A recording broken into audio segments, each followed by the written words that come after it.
Welcome back to the Thinking Crypto podcast, your home for cryptocurrency news and interviews. If you are new here, please hit that subscribe button as well as the thumbs up button and leave a comment below. If you're listening on a podcast platform such as Spotify, Apple, or Google, please leave a 5-star rating and review. It supports the podcast and it doesn't cost you anything. This content is brought to you by Uphold, which makes crypto investing easy. I've been using Uphold since 2017. They're one of my go-to exchanges. They have 10 plus million users, 250 plus cryptocurrencies, and they're available in 150 countries.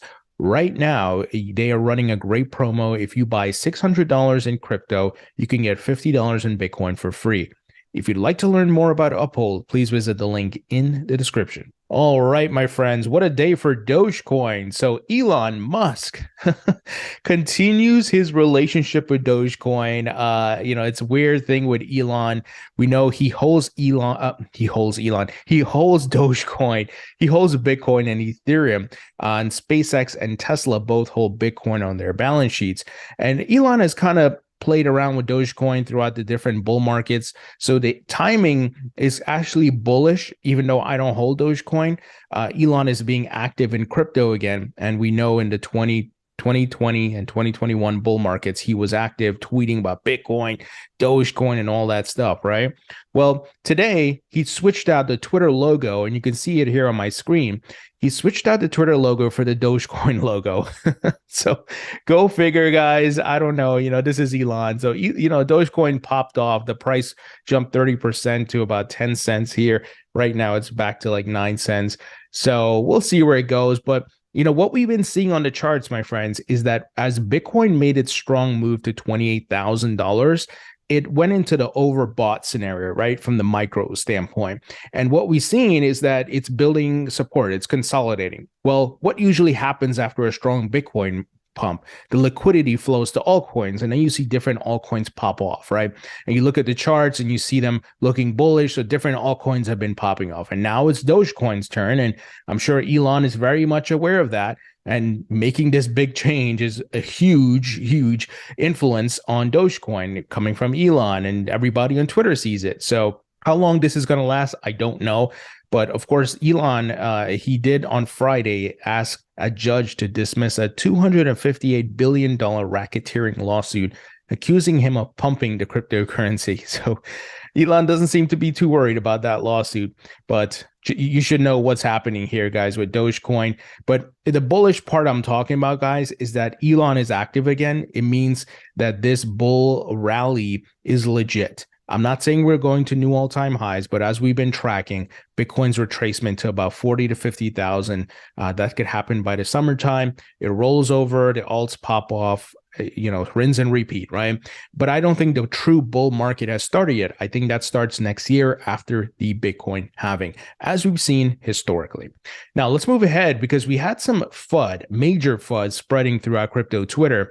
Binance denies Changpeng Zhao CZ faces Interpol red notice. So a rumor was spreading that an Interpol red notice was out for CZ, and we know the CFTC is currently suing Binance, but CZ came out and said, this is FUD. He said, if you panic sell on FUD or Photoshop images, well, you aren't likely to become rich. Block the FUD sources.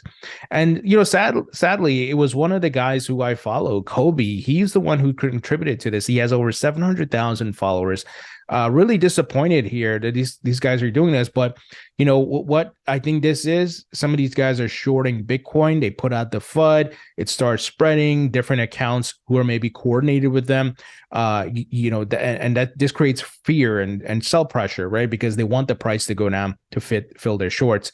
So this is what we're dealing with. This is why you have to be careful who you follow and filter out the results. If people are being overly bullish or overly bearish, that's a bad sign. If all they tweet about is bearish stuff, that's a bad sign. If all they tweet about is bullish stuff, that's a bad sign, right? I think you got to call out things, from both scenarios. If things are indeed bearish, like last year with FTX collapse, not a time to be bullish, right? but you got to follow the market and the charts. And this is why you always do your own research as well. And don't believe everything you see on the internet until you verified it with legit sources. So just heads up, this FUD was going around. It did cause the price of Bitcoin to come down a bit, but nothing too crazy. It's still within Bitcoin's consolidation range, but just heads up that this happened. Now, guys, we've been talking about Amazon and their NFT platform. And I've been saying and been on the record that this is huge. This is huge adoption. Amazon has millions of customers, huge customer database, loyal customers using the Prime. A lot of people are using Amazon for buying stuff, selling stuff. And it's the world's largest marketplace, at least here in the United States. And I know other parts of the world there's like Alibaba and so forth. But the point is, it's an influential business with a huge customer database. So if they launch something, it's going to get a lot of adoption instantly. So here we have an updated report from Blockworks saying Amazon NFT Marketplace could feature Beeple Pudgy Penguins. Amazon's upcoming NFT Marketplace will be on a private blockchain, though future multi-chain compatibility is not yet ruled out. So guys, if this was to go live, I think it'll be super bullish for the market. Maybe the timing they're waiting for is as the price of Bitcoin crosses 30K, and then it continues its move upwards. I think folks want to launch their services and their products when the market is feeling euphoric, right? When people are feeling confident and positive, not in a negative light. So I think this is around the corner, very exciting, and it just shows this tech is here, folks. Amazon would not be wasting money on this and playing around with this if there wasn't the ability to build on this and push mainstream adoption and to bring solutions, right? And we know Amazon and their web services is already connected to a bunch of different blockchains: Ethereum, Avalanche, which AVAX is the native token. So they're involved in crypto in many different ways. So let me give you the details on what some of the investigative reporting here is finding out. Amazon is putting the finishing touches to its in-house NFT initiative, according to sources directly familiar with the matter. And at least one document suggests that Amazon is set to feature digital collectibles from top crypto native creators, including Beeple and Pudgy Penguins. The Amazon NFT Marketplace will run on a private and permissioned blockchain controlled by the e-commerce giant, according to a confidential terms of service agreement reviewed by Blockworks. A separate confidential Amazon deck reviewed by Blockworks confirmed the private blockchain, adding that Amazon Web Services has been a major contributor to its formation. Neither document could be confirmed as present the most current version of Amazon's plans. Blockworks exclusively reported the formation of the initiative in January, as well as additional developments on March 3rd, including the build-out of a private blockchain. Sources say Amazon has shifted its launch timelines several times, and the exact unveiled date could not be verified. The blockchain powering Amazon's digital collectibles is gasless and read-only, and imposes strict restrictions on NFT creators, partners, and eventually Amazon's customers after launch per both documents. Blockworks agreed to not directly quote from either document to protect their provenance. Amazon has inked a number of partnerships for the launch that have been kept tight or under tight wraps, according to multiple sources. One deck and a separate source specified that in addition to day one partnerships with Beeple and the creators of Pudgy Penguins, Amazon has told product partners that Artifact Labs will be involved, as well as Proof Collective. Requests for comment to Beeple and Pudgy Penguins creators were not immediately returned. Proof Collective and Artifacts Labs likewise did not immediately respond to requests for comment. So, folks, it's happening. It's happening. And as you can imagine, it's not only Amazon, it's going to be, eBay, Google, and all these other big players, right? There's going to be NFT marketplaces. And the NFTs are going to go beyond just artwork. It's going to be maybe you want to resell at a concert or a movie NFT and things like that in the secondary market, and a variety of different NFTs, right? So this is big. I know they're using their private blockchain, but I think eventually they will integrate public blockchains. But nevertheless, this is adoption, folks. This is what's the future is going to hold. The token economy, right? We've been talking about tokenization, and I'm sure eventually their marketplace will include tokenized NFTs for different tokenization of real estate and artwork and physical artwork, I should say, and cars and whatever else, right? That it's going to expand beyond just, hey, here's this JPEG, which is from this respective artist. It's going to go beyond that, of course. And we know Starbucks, they're in the process of rolling out their NFT Web3 experience. So big brands are going to take it to the next level. Very bullish. It doesn't matter if you hold NFTs or you don't. What matters is that these NFTs are being minted on the blockchain, and some of the blockchains, I know some of you own the native tokens, right? Whether it be Matic for Polygon, whether it would be AVAX for Avalanche, or XRP in the XRP ledger, or ETH on the Ethereum blockchain. And this is what the news I want to see, guys. And speaking of NFTs, here's a great one around Algorand, which is a token I hold in my portfolio. Argentinian airline issues every ticket as an NFT. Low-cost carrier Flybondi has expanded its partnership with NFT ticketing company TravelX to offer all tickets as NFTs on the Algorand blockchain. Folks, that's adoption right there, right? This is what I'm talking about. Tickets, concert tickets, airplane tickets, music, whatever, movie tickets. I don't know. You can imagine, right? All these things that exist in the world. And it's on the blockchain, and you have it, and you can resell it, and you can do different things against it, maybe borrow, lend against it. I don't know. There's so many opportunities, right? So this is really, really cool. Now let's move ahead here. Senator Eric Brackley, if I'm saying that right, he's a senator out of Maine. He tweeted out the following today. On Tuesday, April 4th at 10:15 a.m., I will present LD 990 to the Maine Financial Services Committee. Open to the public, this will be the first ever public hearing on cryptocurrency in the Maine legislature. He says here, you can register to testify on Zoom here, and he provided a document. He says, the bill is modeled after the law in Wyoming, advanced by digital pioneers in Tyler Lindholm and Caitlin Long. LD 990 would authorize private financial institutions in Maine to accept deposits of cryptocurrencies like Bitcoin with 100% reserve requirements. I am still working to line up experts to present testimony and take questions from the committee. To all my Bitcoin and blockchain followers, is there any of you that think I should be inviting, anyone you think I should be inviting to speak on a committee? And he says here, anyone who signs up to testify will have 3 minutes to share their opinion with the Maine Financial Services Committee, 13 members of the Maine House and Senate. So folks were suggesting John Deaton, attorney John Deaton, who's been representing over 75,000 XRP holders. So you can see here, the senator tweeted out, this will be the first ever public hearing cryptocurrency in Maine legislature. And the article talks about attorney John Deaton. This is really great, guys. We need pro-crypto people to be speaking up here. And John, of course, understands the crypto market. He's been not just for XRP, but for Library and different folks. He's talked about Ethereum, Bitcoin.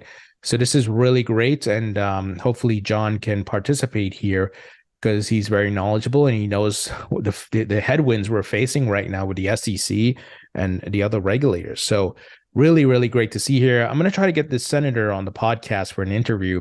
So stay tuned, guys. If you want to tweet at him and let him know, hey, come on my podcast. And of course, I'll ask him all the different questions and so forth. All right, let's move ahead. Canadian crypto exchanges WonderFi, CoinSquare, and CoinSmart have confirmed plans to merge, creating what would be one of the world's largest crypto trading platforms. So this is interesting. WonderFi, of course, has a background with Kevin O'Leary.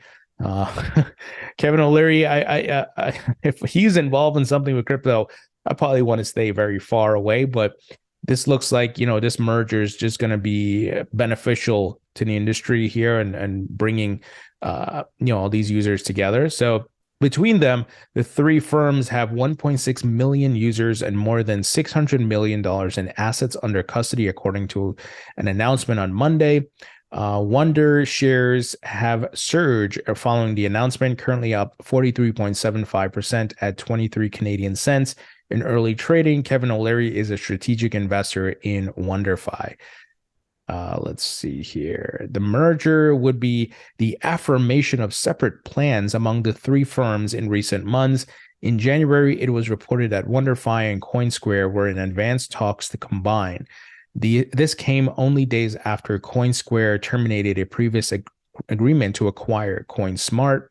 As one combined company, the exchanges believe they have the scale to be the market leader in Canada, a strong balance sheet that will allow for expansion and a clear path of profitability, WonderFi President Dean Skorka said, excuse me.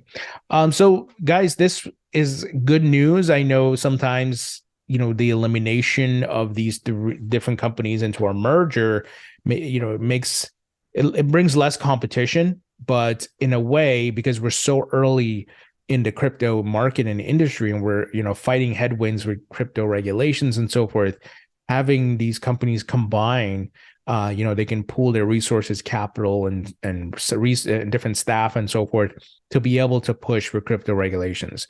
Now, Canada is, of course, not dealing with the same headwinds we are here in the United States, with the SEC and so forth, but we're seeing, a lot of crypto skeptics globally, people who are trying to fight and put out narratives out there. So these companies becoming bigger is going to help them to have more influence and play the politics game, right? Be able to donate and lobby and so forth. So in a way, it's good. But, I'm a big believer in competition and the free market competition, because that's beneficial to consumers, lower fees, better services, and so forth. Now, here's some news around Lisk. I personally, don't track or follow Lisk very much, but here is the headline. Web3 platform Lisk seeks to attract new projects with grants up to $270,000. The blockchain network's JavaScript SDK is designed to allow developers to create their own Lisk-compatible sidechains. So it's great to see projects that are putting out grants out there to get developers to come build on their platform. That's the way to do it, especially in bringing over Web2 developers to get them to get involved, give them an incentive. And the first movers in this area will definitely be they'll feel the benefits from it, because they'll have those pool of developers, people building great apps and solutions on the platform. So Lisk is seeking to attract startups interested in developing Web3 projects over a multi-year time frame, with a particular focus on those working on app-specific blockchain products, according to an emailed announcement on Monday. The platform's JavaScript software development kit is designed to allow developers to create their own Lisk-compatible sidechains. Sidechains are aimed at bringing about an increase in transaction capacity without compromising the speed or stability of the principal blockchain. So once again, I don't really follow Lisk that much. I'm not invested in it or anything like that, but good to see things like this are happening. This is definitely important for the development and building and adoption of crypto. Now, this is some interesting news. Internet Computer issues liquid Bitcoin for faster, cheaper BTC transactions. ckBTC brings layer 2 compatibilities to Bitcoin, while also ensuring greater security and decentralizations than any other BTC peg tokens, developers say. So I don't know how I feel about these layer 2s on Bitcoin, especially when they create like a pseudo Bitcoin token. We know Lightning in itself is not trying to do that. It's just trying to help Bitcoin scale. But this is the, one of the issues with Bitcoin. And I hold Bitcoin. I am bullish on it. I believe it's digital gold. I made money off of Bitcoin, and Bitcoin has, for the most part, the biggest brand and adoption in crypto. But as far as day-to-day transactions, that's a problem, right? It's not able to scale and increase transaction speed, reduce fees, and so forth. Once again, that's what Lightning's trying to do. We'll see if they're able to actually accomplish that. But different folks are coming out with different solutions, and let me give the details here. So the DFINITY Foundation, a significant contributor to the development of the Internet Computer Network, on Monday issued ckBTC, a liquid and cost-efficient twin token that is backed on a one-to-one basis with Bitcoin. The development brings layer 2 compatibilities to Bitcoin, making it faster and cheaper to transact without compromising security. Layer 2 is referred to a secondary framework or protocol that is built on top of an existing blockchain system. By integrating directly with the Bitcoin network, ckBTC can be used on decentralized finance applications on supported networks without relying on centralized bridging services, which are a major security concern. ckBTC means low transaction fees, speed, and most importantly, no bridges. Dominic Williams, founder of DFINITY, said in a note to CoinDesk. Here's a quote. "This is a milestone in the Bitcoin journey, and the DFINITY Foundation is excited to see how projects building on the Internet Computer blockchain implement ckBTC and explore novel use cases." So we'll see, folks. We'll see. I am not being negative. My thought process is, show me, right? Because a lot of folks have come and say, hey, we're doing this. Here's the layer 2. Here's the scaling solution. But show me, right? You got to prove to me that it's going to work. And I wish them luck, and hopefully they're able to do it. The Internet Computer Blockchain ICP is the token. I personally hold in my portfolio. I know some people who do have it in their portfolio. So just letting you guys know, being transparent, I'm not a holder of this, but I'm sure some of you maybe who are listening. Finally here, we got some news from Barclays. So no crypto clarity because regulators thought it would die. Barclays Exec. How far can regulation by enforcement go before a clear legal framework for crypto becomes a real necessity rather than a pipe dream? So the exec here is kind of lending his thoughts on what's been going on. So formulating a legal framework for crypto has dragged on for years. You don't say. With no clear end in sight, one Barclays executive reckons it's taken so long because regulators figured digital assets would simply die out. The lack of tailored rules has led the SEC to target crypto via regulation by enforcement rather than establishing clear guideline, industry figures have said. Yeah, no kidding, right? Even the TradFi people are seeing this. Here it says, in fact, U.S. agencies ramped up crypto enforcement efforts over the past 10 months in light of the sudden collapses of prominent firms such as Celsius, Voyager, and FTX. Regulators have often filed enforcement actions against firms after they'd filed for bankruptcy, leaving users and their funds stranded. Some policymakers allowed the market to do what it wanted to do because they thought it would essentially die. Nicole Sandler, head of digital policy at Barclays, said in a recent London fintech conference per Decrypt. Here's a quote, "And it hasn't died. It's grown. It's grown. It's grown." Well said. Sandler was part of the 2016 discussion around the legal framework for digital assets with the European Commission.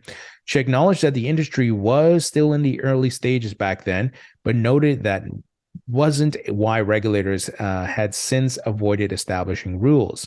Here's a quote, "It wasn't that it was nascent and they couldn't regulate it. It was a choice to see where the market went," Sandler said. "And now they know that they have to regulate it. But the problem is regulation takes a long time from start to finish." So this really sucks, guys, because even the TradFi people are recognizing what's going on and clearly saying, look, regulation is going to take a while to come. And that's the bad part for the industry, because guys like Gary Gensler are just going to go around shaking down companies for money. He doesn't want to put out anything. He doesn't want to be proactive to, put things out, like Commissioner Hester Peirce put out the safe harbor proposal. Gary probably didn't read it, and he doesn't care. So this is what we're dealing with. This is why I've been saying, and I'm going to repeat it again, take your profits where you can. I'm not saying you dump all your crypto. I'm not saying you get rid of all crypto. I'm saying take some money off the table if you want to. It's your decision. You do your own research and, based on your financial needs. But just in case, in the short term, things get a bit rough, because you have Operation Choke Point where, crypto companies and exchanges are getting cut off from banks. So if you wanted to cash out at a certain point and, unfortunately, like, for example, Kraken Exchange had to turn off ACH. So what if you had your crypto on Kraken and you sold it and you tried to go withdraw that money? Well, you can't. You can't. It's just stuck there until they find a new banking partner. So I'm looking at all these things, and just making sure I'm doing my due diligence and being prepared for any scenario. And I do have my long-term hold bags, which I'm not, selling, but I'm going to take some profits as Bitcoin continues its retracement, and same thing with the altcoins, and get some money off the table and then see where things go. Here, Ryan Selkis of Messari, he shared a great thought here, and I think it's super important because there's been a lot of conversations around AI and, is AI going to make crypto irrelevant? Well, Ryan said crypto is the truth ledger for the AI era. It will be critical. It will be a critical defense infrastructure in the war against deep fakes and misinformation. And people like Senator Warren want to cripple those defense capabilities and push them abroad.